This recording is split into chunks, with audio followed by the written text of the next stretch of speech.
The DEO says more than 2 million people in the state are out of a job due to the pandemic. A little less than half of them are still waiting for their unemployment checks. ABC 27's Cara Bailey talked to a West Palm Beach man who's made it his mission to help people like him get help.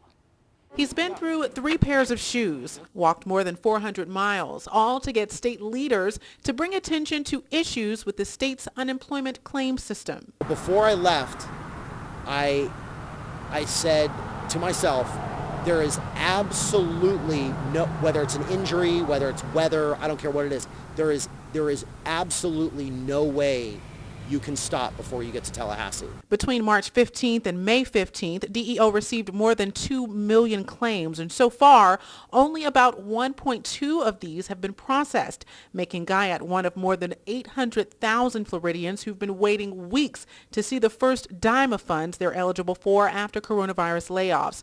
Now, Guyot is looking for answers. I read the audits. There was one in 2015, 16, and then also in 19, the audits of the DEO's website. And I personally found such an unbelievable amount of errors. Guyot left West Palm Beach's City Hall at 8 a.m. on April 18th.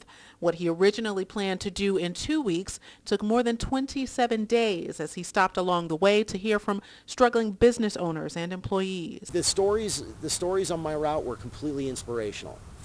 People are not sitting down and taking this lightly. They're doing what they can to provide for their families. Now that he's in Tallahassee, he plans to do what he can. He says he wants to volunteer with DEO to help people understand the application process and work with leaders to make sure those who are eligible receive their checks. I will not let up on this until everybody is either back at work or everybody receives the assistance that they are due.